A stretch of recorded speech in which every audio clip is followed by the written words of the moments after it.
Eh bien, aujourd'hui, nous allons voir ensemble, chers amis, une étude en ce qui concerne, une étude permise aujourd'hui en ce qui concerne la destruction du temple, le 9 Av, le 9 Tisha B'Av, le 9 Av.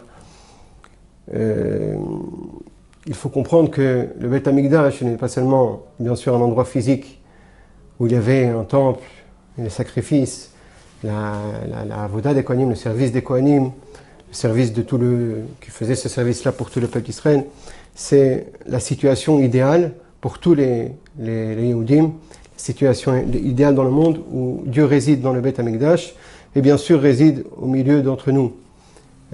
Comme il est écrit dans la Torah, Veshachanti betocham, ve'asuli mikdash, ils me feront un sanctuaire, Veshachanti betocham, et les Chachamim expliquent, il n'y a pas écrit je résiderai en lui dans le sanctuaire, mais en eux, ça veut dire dans les Bnei Israël, que je réside dans nous. Donc finalement, le Beth Amikdash, c'est le reflet d'une situation spirituelle idéale pour le peuple d'Israël, pour les Yehudim et pour le monde entier. Il faut savoir que quand il y avait le Beth Amikdash, eh bien, il n'y avait pas de faute, il y avait la Teshuvah, il y avait la proximité avec Akadosh Baruch Hu, il y avait le bien-être spirituel et bien sûr, avec ça, tout le bien-être matériel qui va avec. Donc aujourd'hui, on a perdu tout ça. Donc il faut savoir que le premier Beth Amikdash a été détruit par le roi de Babylone, Nabuchodonosor, le roi de Netzar. Et le deuxième Beth Amikdash a été détruit, cela fait plus pratiquement aujourd'hui, enfin en 2015, cette année, Tafshin Ain He, ça fera, s'il n'est pas encore reconstruit, 1947 ans. Et il est écrit dans le Talmud de Jérusalem, Kol Dor She'eno Nivna Be'amav, Malin Alav Kelu Rivo. Dans le Talmud de Jérusalem, Yoma, traité Yoma, page 5, chaque génération, le Beth Amikdash n'a pas été reconstruit, c'est comme si que la génération avait été la cause de la destruction de Beth Amikdash. C'est une phrase un peu effrayante, mais il faut, si on réfléchit à ce qu'elle veut dire. Et le Chida, dans une des tfilotes qu'il a institué, écrit Kol Dor, Shelon Yivna Beth Amikdash Be'amav, toute génération où le Beth Amikdash n'a pas été construit dans leur jour, Kelu Nechera Be'amav. C'est comme si qu'il avait été détruit. C'est-à-dire, si on peut dire aujourd'hui, si jamais le Beth Amikdash n'a pas été, si le Beth Amikdash existait aujourd'hui, eh ben, c'est un peu effrayant, il aurait été détruit. Tout le temps où on n'a pas assez de mérite pour faire en sorte qu'il soit reconstruit. Alors il y a beaucoup de raisons à la cause de destruction du Beth Amikdash qui a été détruit par Titus, par les Romains. Il y a beaucoup de causes qui ont été données dans les Gemarot, dans les Midrashim, et une des causes bien connues est bien sûr la Sinat Rinam, la haine gratuite.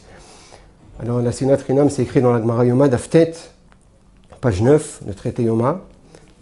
La Sinat Rinam, le Chafetz Chaim explique que la Sinat Rinam, la haine gratuite, ce n'était pas seulement la cause, elle a eu une conséquence, cette haine gratuite, c'est le Lachon Hara que cela a engendré, tous les problèmes qu'il peut y avoir entre nous, entre les hommes, entre les humains, et le Lachon Hara, parce qu'il dit, si jamais il n'y avait que Sinat Rinam, elle n'aurait pas eu, bien sûr, c'est un interdit grave, mais ça n'aurait pas été suffisant pour causer la destruction du temple, mais bien là, le Lachon Hara et tout ce qui va avec.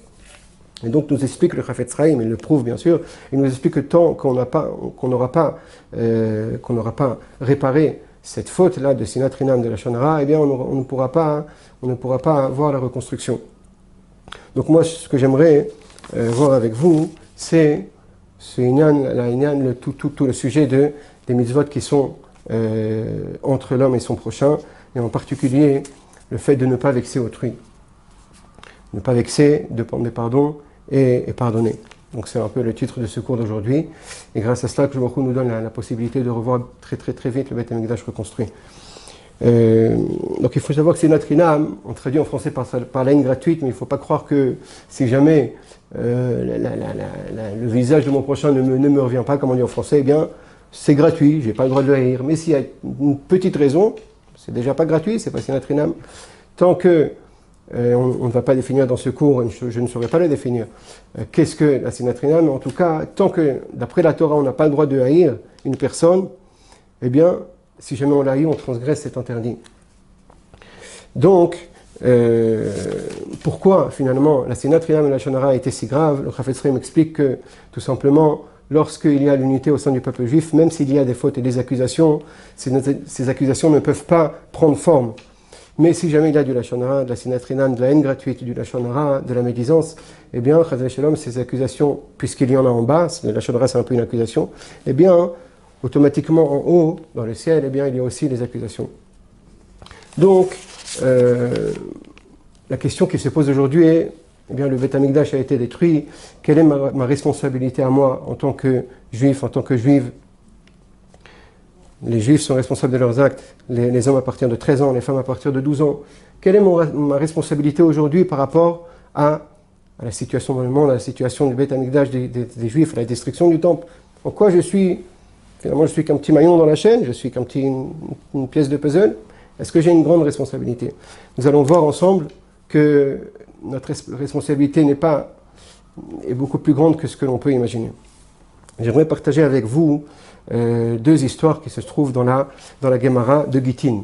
La Gemara de Gittin nous raconte, à la page 55, verso, l'histoire très bien connue de Kamsa et Bar Kamsa. Kamsa et Bar Kamsa, ce sont des gens qui vivaient au temps du deuxième Beth Amikdash, avant la destruction. On dit qu'à cause de cela, le temple a été détruit. Qu'est-ce qui s'est passé? Quelqu'un a fait une fête, une réception. La Gemara nous dit qu'il avait un Oev, quelqu'un qu'il aimait bien, son ami qui s'appelait Kamsa, et un sonné, quelqu'un qu'il détestait, qui s'appelait Bar Kamsa. Et il a dit à son serviteur, va m'inviter à ma fête que je vais faire, invite-moi Bar Kamsa, le fils de Kamsa. Et le serviteur s'est trompé, et il a invité Kamsa. Finalement, ils se sont retrouvés, le texte ne le dit pas, mais comme ça explique le Ben Ishraï, tous les deux, a priori, dans cette fête. En tout cas, Bar Kamsa, l'ennemi était là, peut-être qu'il est venu, il s'est dit, bon, il veut faire la paix avec moi, c'est une bonne chose.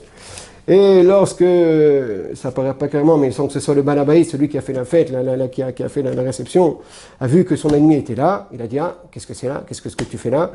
Il a été le voir, il a dit, sors tout de suite.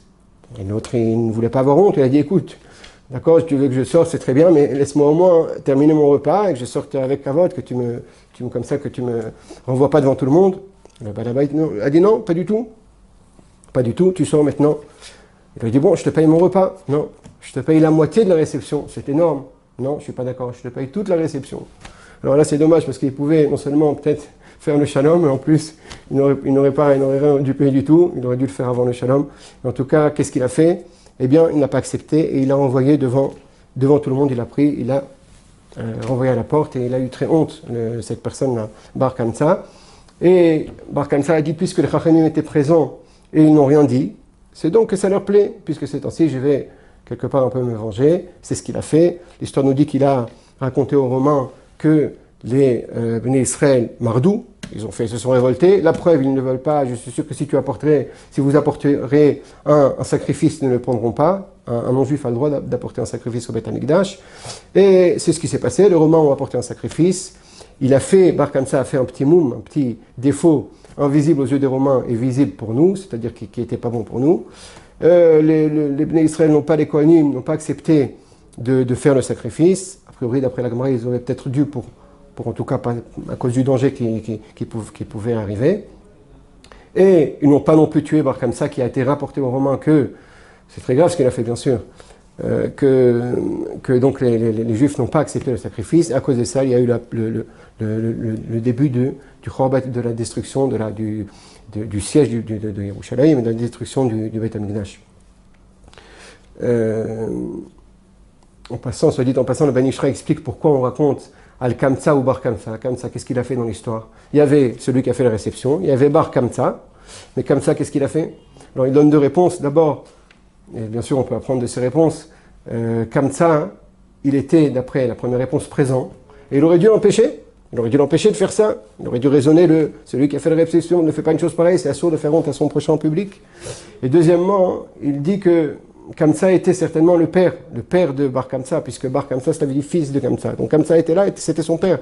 Donc il aurait dû bien avant cette histoire essayer de faire des shalom entre les deux. Le fait qu'il n'a pas fait la paix, il n'a pas réussi à faire la paix, il n'a pas voulu peut-être, il ne s'est pas efforcé de faire la paix entre les deux, entre celui qui a fait la réception et Bar Kamsa, eh bien ça lui est imputé comme une faute, et c'est pour ça qu'il a écrit dans la Gemara que Al-Kamsa ou Bar Kamsa. C'est intéressant qu'on ne ramène pas celui qui a fait la personne qui a fait la réception lui-même. C'est une première histoire qui apparaît dans Gittin, et j'aimerais voir avec vous, c'est une deuxième histoire qui apparaît un peu plus loin, à la page 57, recto. C'est une histoire assez tragique. Il y a deux girsot, c'est-à-dire deux versions dans cette histoire. On va étudier la première version, c'est-à-dire deux versions, c'est-à-dire deux façons de comprendre, d'avoir reçu l'histoire, avec une petite différence. Il y a tout simplement un talmide d'un menuisier, qui a levé les yeux sur la femme de son maître qui lui apprenait le métier. Et donc levé les yeux dans le sens où il l'a convoité, c'est en soi très, très grave, très, très, très interdit, mais il n'a pas fait que ça. Il a fait un stratagème pour se marier avec elle. Comment? Qu'est-ce qui s'est passé? Eh bien, le travail de ce menuisier-là ne marchait pas très fort. Il a dû emprunter de l'argent à son apprenti, puisqu'il payait à son apprenti tout le temps à l'heure, mais lui-même avait du mal à terminer les fins de mois. Donc il lui a dit, bien sûr, bon, je veux bien, envoie ta femme chez moi, je vais lui donner l'argent.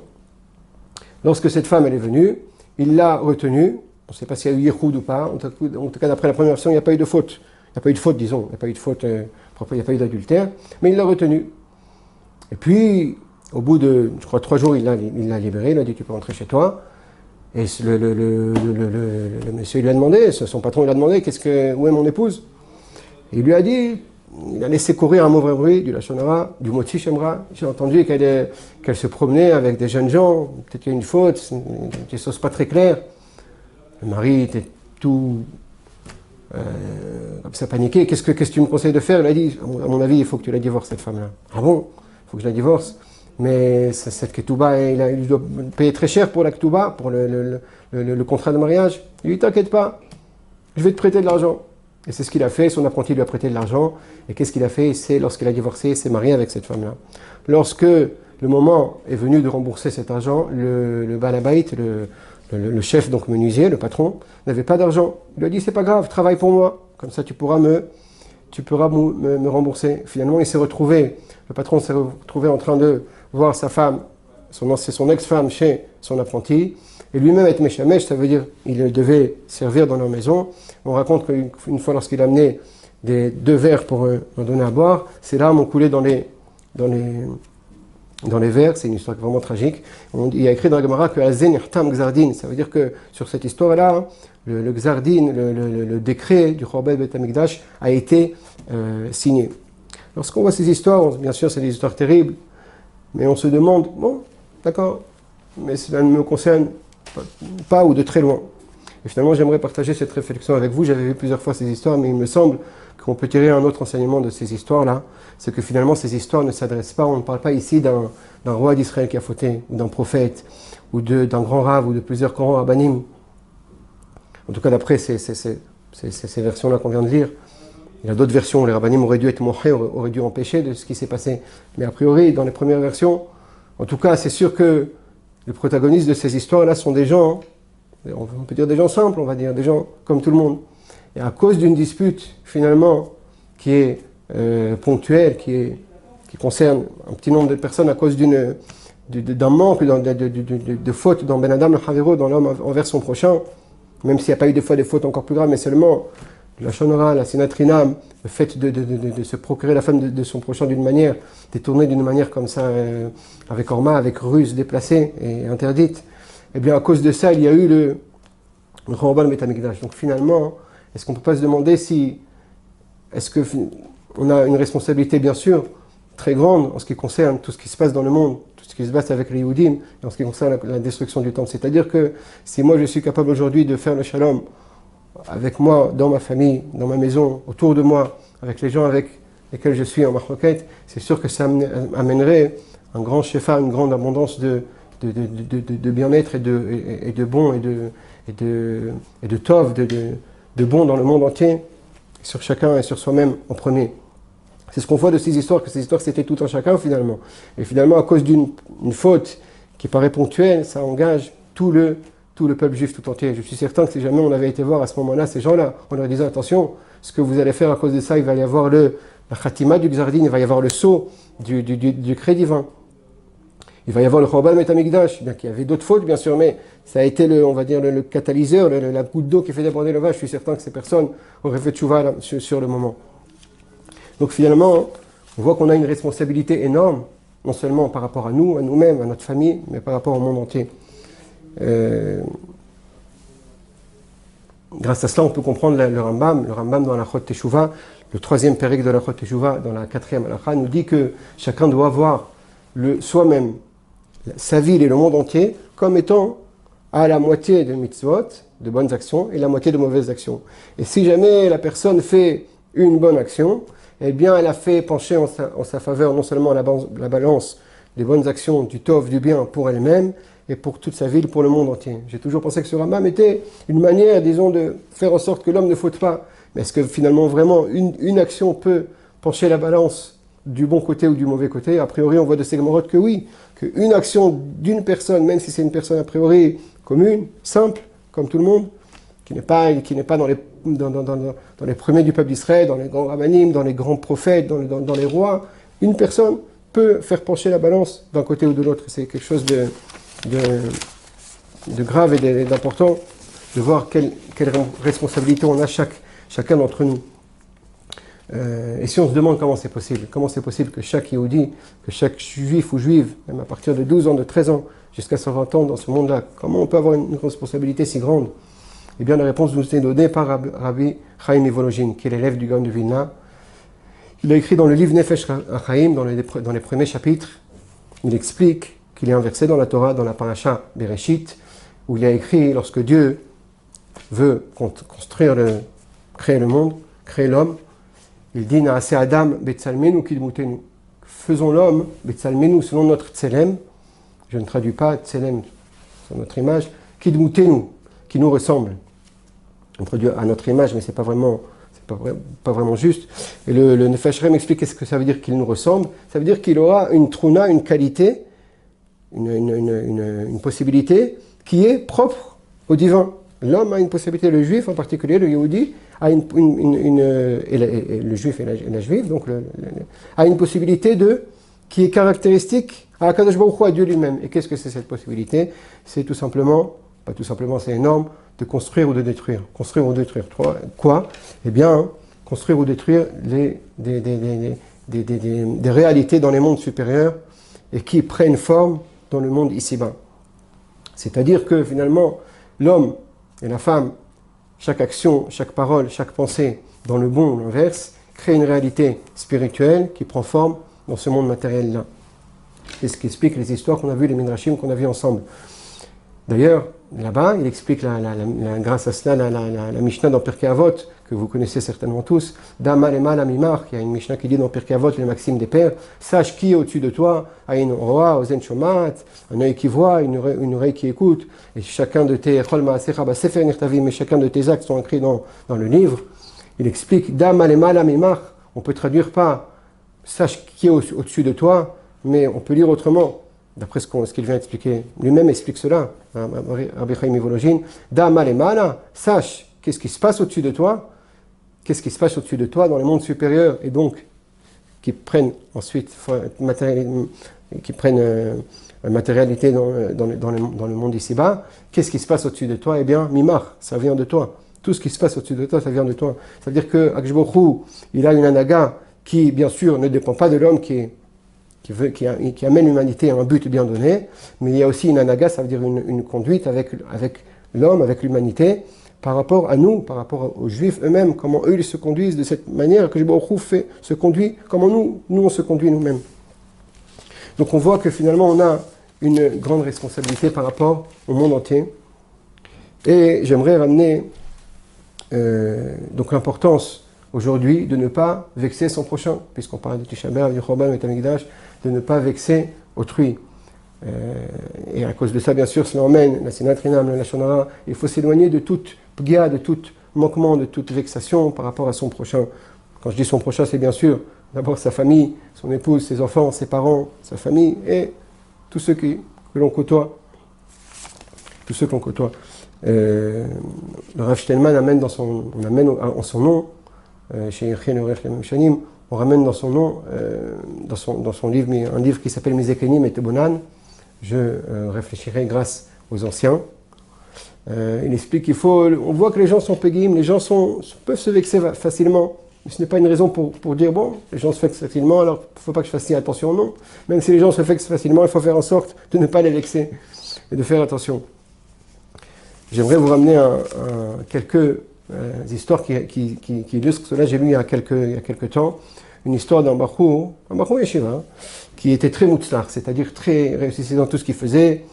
Non seulement il étudiait bien, il se conduisait bien, il se comportait bien, il avait un très bon shem, un très bon renom. La période des Shidduchim allait commencer pour lui. Il s'est dit, bon, je vais trouver facilement, j'ai un bon shem, je suis quelqu'un de bien. Et c'est vrai, c'était quelqu'un de bien. Non seulement il étudiait bien, et en plus, il s'occupait des gens. Ça veut dire, comme une sorte de psychologue, il aidait les gens à sortir de leurs problèmes psychologiques et à reprendre la vie du bon pied, à se remettre. Et puis il raconte qu'un jour, sa vie a basculé, il ne comprenait pas pourquoi. Il ne comprenait pas pourquoi. Son nom est tombé, sa réputation est devenue moins bonne, il n'y avait aucune raison a priori logique. Les shidduchim, bien sûr, ça ne marchait pas, l'étude, rien ne plus marcher, et comme ça, il s'est engouffré dans une sorte de vie comme ça difficile où il n'arrivait pas à s'en sortir. 1 an, 2 ans, il y a beaucoup de temps, beaucoup de mois, 2-3 ans qui sont passés, jusqu'au jour où une fois, je crois qu'il a été même voir un gadol, une somme Rav Kanievski, et qui lui a dit, et qui lui a regardé d'une manière très sévère, en tout cas très difficile, et il a eu très peur, il s'est dit, mais qu'est-ce que j'ai pu faire? Et il raconte qu'une fois il a prié honnête, il a prié pendant longtemps, il s'est renforcé, et une fois, après cette fille-là, il s'est rappelé. Il s'est dit, oui, ça doit être ça. Un jour, lorsqu'il aidait ces personnes, donc, il y a une personne qui est venue, et normalement il devait lui parler, il devait l'aider, qu'est-ce qui se passe, comment tu vas, quel est ton problème? Puis ils se sont regardés. Et le Bachour, cette personne-là dont on parle, a vu devant lui quelqu'un qui ne parlait pas. Bon, il n'a pas voulu s'investir plus, il ne lui a pas parlé. Ils se sont quittés comme ça.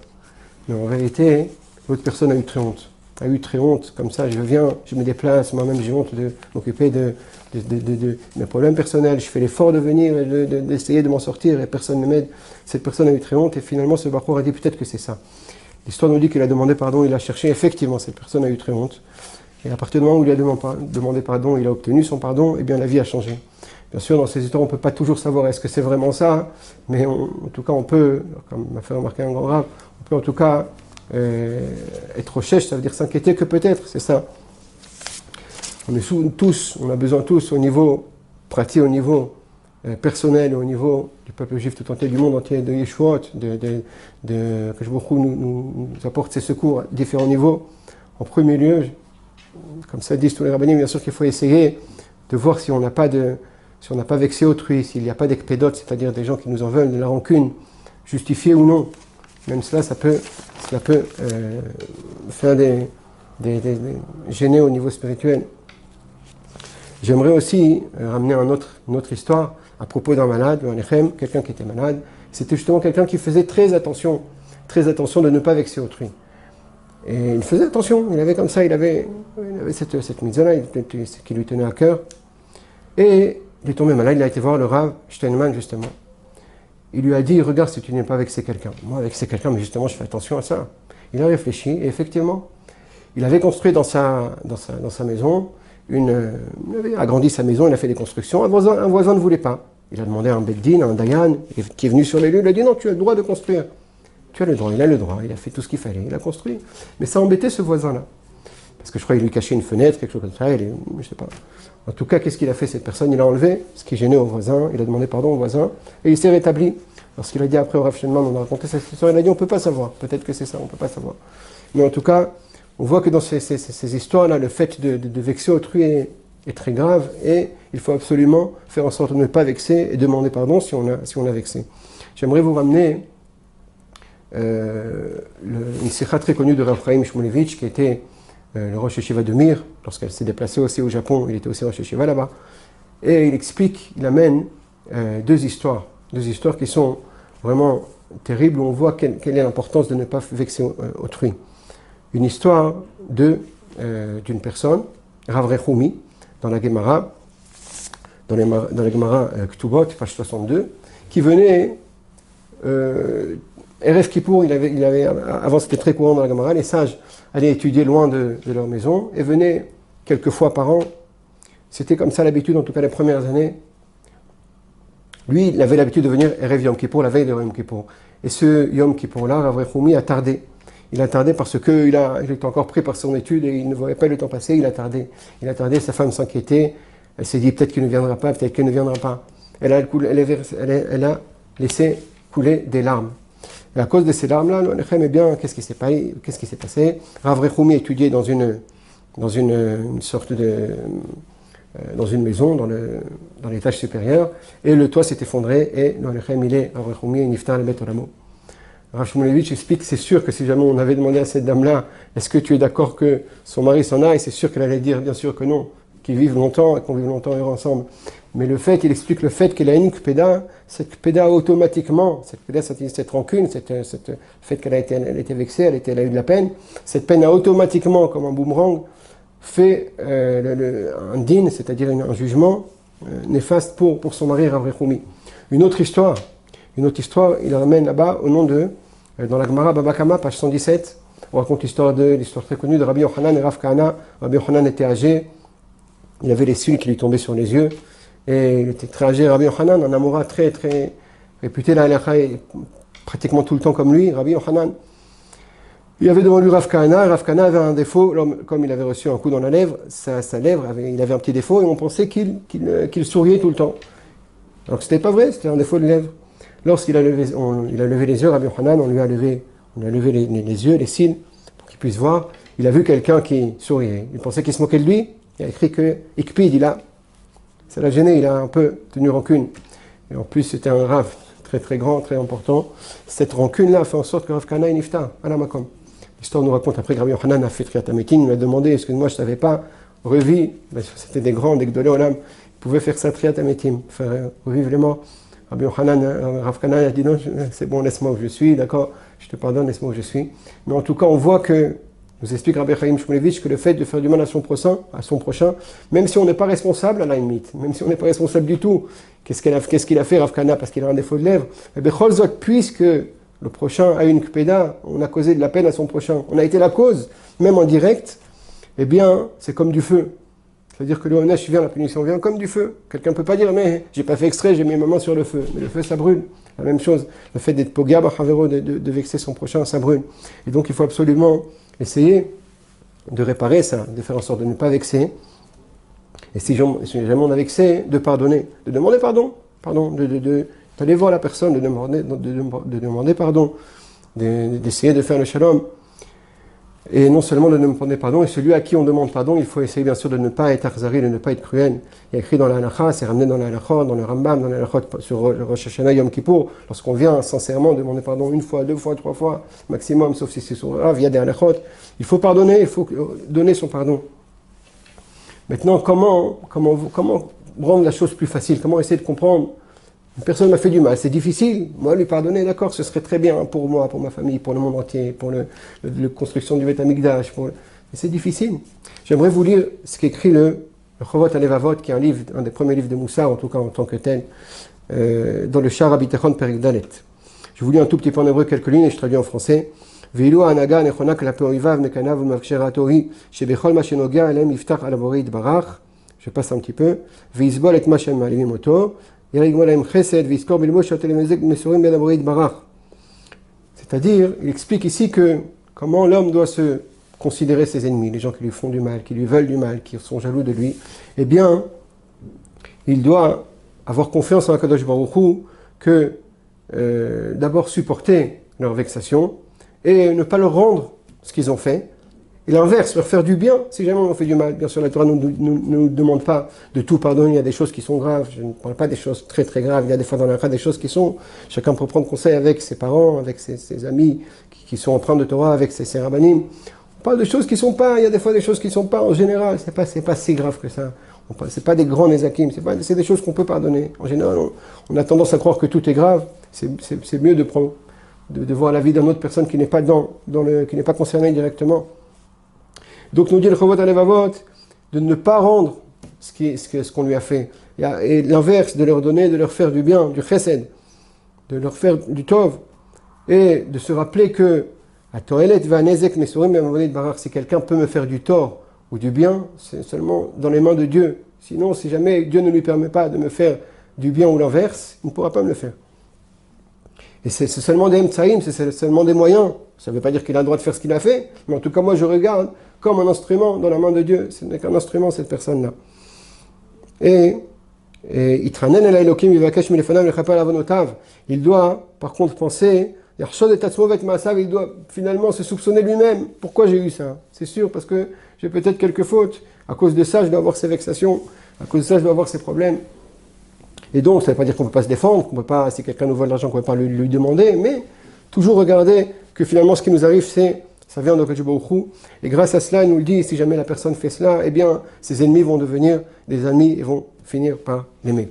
Je voudrais ramener aussi une réflexion qui est au nom de Rabbi Avraham Galanti, qui est un des élèves du Ramak, Rabbi Moshe Cordovero.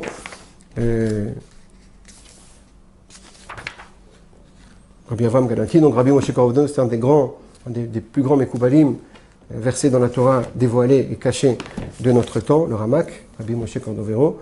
Il nous explique, Rabbi Avraham Galanti, que finalement, les vexations, les mots qu'on peut entendre, les choses qu'on peut nous faire qui ne sont pas naïmim, finalement, c'est le moyen, quelque part, ça ne veut pas dire qu'il faut rechercher ça, à la limite, il faudrait presque, le moyen le plus, on va dire, facile, que pour que Baruch Hu nous fasse expier nos fautes. Parce qu'il explique, quelqu'un, c'est rare qu'on n'ait aucune faute. Il a toujours des petites fautes, il a des petites ou des grandes, il a toujours des fautes. On essaie de faire tchouva. Mais des fois, il faut une kapara, il faut un pardon, il faut une expiation. Alors, une personne, si jamais on viendrait lui dire à une personne, est-ce que tu veux chasver shalom, on demanderait à une personne, est-ce qu'elle voudrait qu'il y ait des problèmes sur lui, sur sa santé, son épouse, ses enfants, ça parnassa, il dirait non, pas ça, bien sûr, non, ça non plus. Alors quoi? Rabbi Avraham Galanti demande, alors comment on pourrait avoir cette personne une expiation? Bien tout simplement, si jamais il est Mekabel, il reçoit les bisionotes, les hontes qu'il peut avoir, les vexations, Besimcha, en sachant, voilà, cette personne m'a fait du tort, c'est pas grave, c'est vrai. C'est que si je l'ai eu finalement, c'est que je l'ai peut-être quelque part mérité, que il est kapara, que ça soit une kapara pour moi. Et finalement, grâce à cela, sans ni au prix de sa santé, ni au prix de son argent, ni au prix de la santé de ses enfants, de son épouse, ou de sa famille, eh bien, il aura, grâce à cela, une kapara, une expiation pour ses fautes. Je voudrais terminer par une histoire que j'ai entendue du Mashgiach de la Teret Israël, une yeshiva Yerushalayim, une vraie histoire. C'était pendant la période, il y avait une guerre en Eretz Israël, je ne sais pas si c'est la guerre d'indépendance, des 6 jours de Kippour, une guerre importante, grave, la situation était très grave. Et ils se sont retrouvés dans un immeuble, tous dans un abri comme ça. Et il y a un gadol, un des gdolim, j'ai oublié le nom, il a entendu une aguna. Une aguna, c'est une femme dont le mari ne lui a pas donné de guette, pour des raisons qui ne sont pas justifiées. Et elle a dit, après elle a dit à Baruch Hu, regarde, ça fait des années que je ne peux pas me remarier, que je suis bloqué. Moi je pardonne à mon mari. Fais en sorte que toi tu pardonnes au Bnei Israël, tu nous pardonnes. Ce gadol, il a dit que si jamais on s'en sort dans cette guerre-là, c'est grâce à cette aguna, grâce à cette femme qui est seule et qui a pardonné. Combien on peut voir que le pardon amène du tov, amène du bien pour soi-même et pour le peuple d'Israël tout entier. Donc pour terminer, pour conclure, on a vu l'importance de ne pas vexer autrui, l'importance de demander pardon si on l'a fait, et si jamais on pense qu'on a raison, de demander pardon. Ça coûte rien, c'est pas agréable, mais on peut gagner énormément, on peut s'épargner beaucoup de difficultés. Et si jamais on nous demande pardon d'être mochel, et avant de terminer, je voudrais vous raconter une dernière histoire très très belle du Or HaChaim HaKadosh. Il n'y a pas longtemps, c'était la Hiloula. Le Or HaChaim HaKadosh a vu une fois quelqu'un qui manquait de respect à un Talmid Chacham, d'une manière très très dure, très très difficile. Il a été voir ce Talmid Chacham, le Or HaChaim HaKadosh, il lui dit pardonne-lui, je t'en prie, pardonne-lui ce qu'il a fait. Le Talmid Chacham, il a dit je l'ai fait tout de suite, je lui ai tout de suite pardonné. Pourquoi? Parce que j'ai pas envie qu'il y ait encore une faute dans le monde.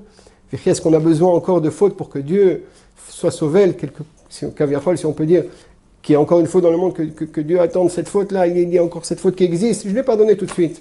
Et donc, Akadosh s'est réjoui d'avoir entendu ça. Comment on peut arriver, que Dieu nous aide à arriver à tout cela, à toutes ces midotes-là, grâce au limoud du Moussar, au limoud de la Torah, au fait de s'attacher aux Chachamim et d'étudier leurs paroles. Grâce à ça, on peut essayer, que Dieu nous aide à arriver tous ensemble à une meilleure Shmira, de garder toutes les mitzvot de la Torah, que ce soit envers Akadosh Baruch Hu et envers notre prochain, et puissions-nous tous vivre et voir bientôt le Beit HaMikdash reconstruit d'une manière